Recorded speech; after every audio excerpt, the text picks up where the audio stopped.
Hi guys, it's Mickey on Crazy40k. This is a video on the top 5 Necron datasheets in 10th edition. Please subscribe as I'm trying to get to 50 subscribers before Space Marine 2 comes out. So if you enjoyed this video, please subscribe. Number 5 is Aluminous Zeros. Zeros is 7-inch move, toughness 8, 2+ save, 9 wounds, 6 leadership and 3 OC. He has 220 points, but he also has a 4 up field of pain, so it's very tanky for the points. His ranged weapon is the Eldritch Lance. It has 36-inch range, 3 attacks, hits on 3s, Strength 9, minus 3 AP and 3 damage. This is a great shooting weapon because of the AP and damage. His melee weapons are the Eldritch Lance, which is 4 attacks, hits on 3 up, strength 9, minus 3 AP and 3 damage. Exactly the same as the ranged weapon, other than an extra attack, what is good, because the ranged weapon is already good. Then he has the Impaling Legs, which is extra attack, so you can use it after the other weapon. This is 4 attacks, hits on 3 up, strength 6, minus 1 AP and 3 damage, so it's a lot worse, but still good. His abilities are Illuminor, but it gives him the lone operative ability within 3 inches of friendly Necron units, so he can't be shot unless the enemy is 12 inches away. This is very helpful. Then the Mechanical Augmentation Aura, which gives friendly battle line units within 6 inches an extra AP. It makes enemy weapons lose an AP. This is such good ability on warriors.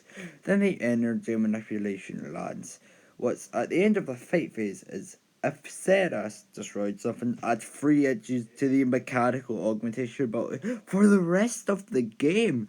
This is so good, especially just on warriors. Warriors are busted this edition. Ceres is quite literally a machine. He is so good.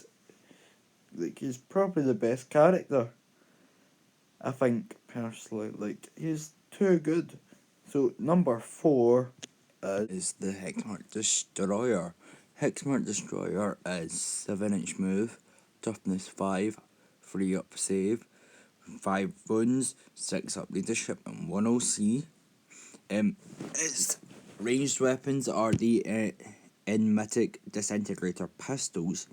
It is pistol and precision, 18-inch range, 6 attacks, hits on 2, strength 6, minus 2 AP and 1 damage. That's really good, especially because it's precision. You can just go in for characters. Melee weapons, it's got a close combat weapon, 4 attacks, hits on 3s, strength 5, no AP and 1 damage. That's alright, that just seems like it's just like basic.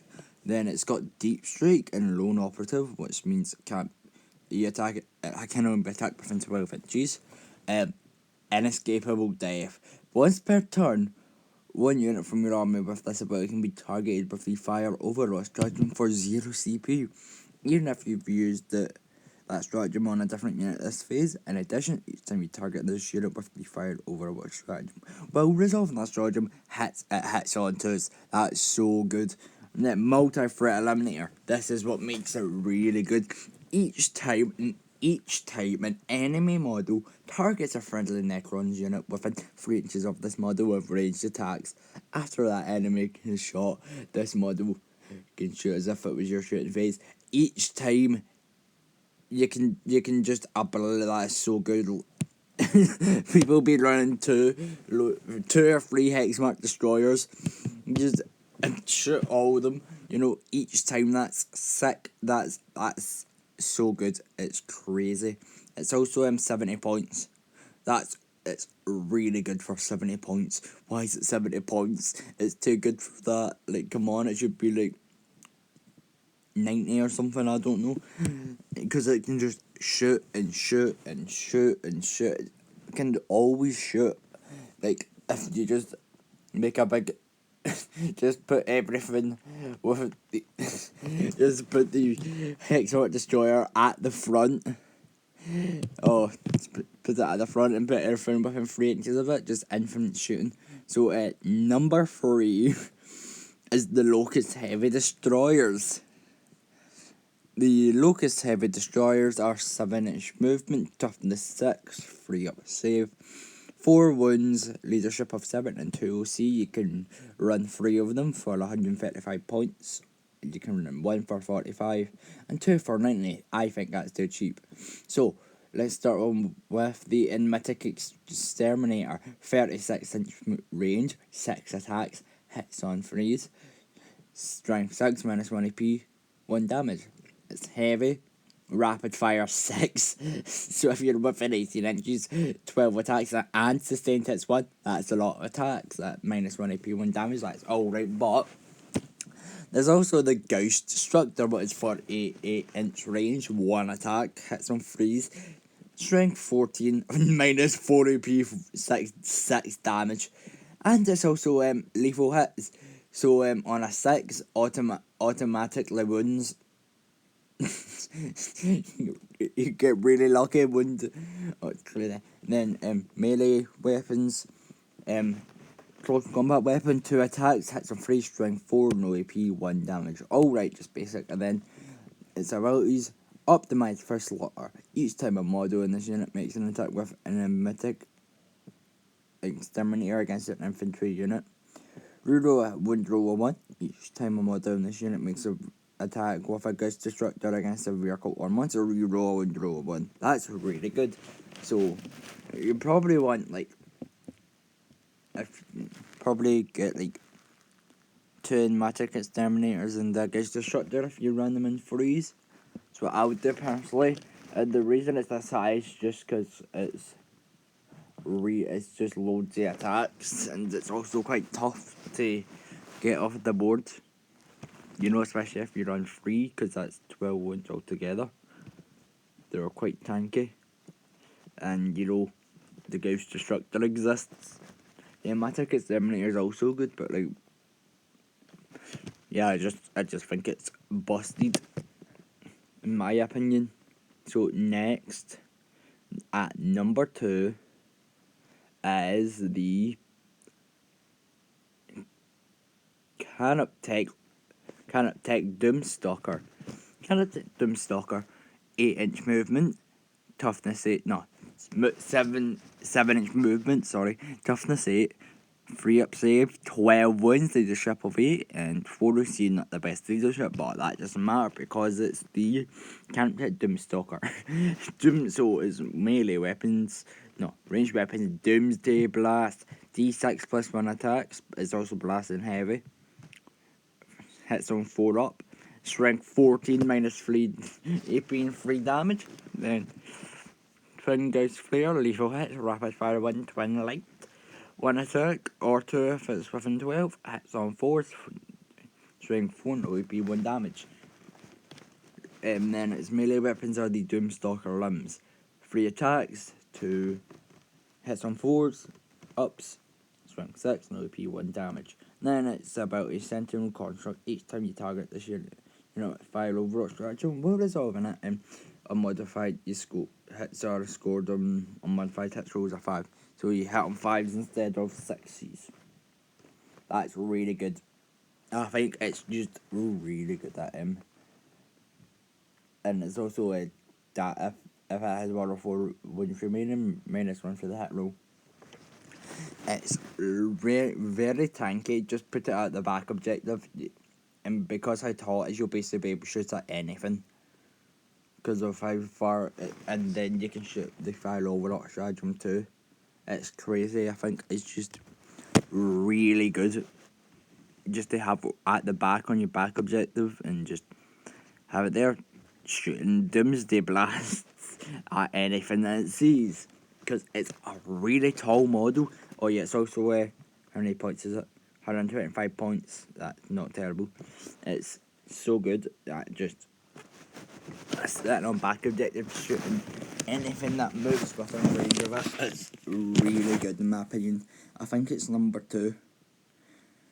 But number 1, just strolling into number 1 very slowly, like Saul Goodman here, as number 1 as the It's the Necron Warriors.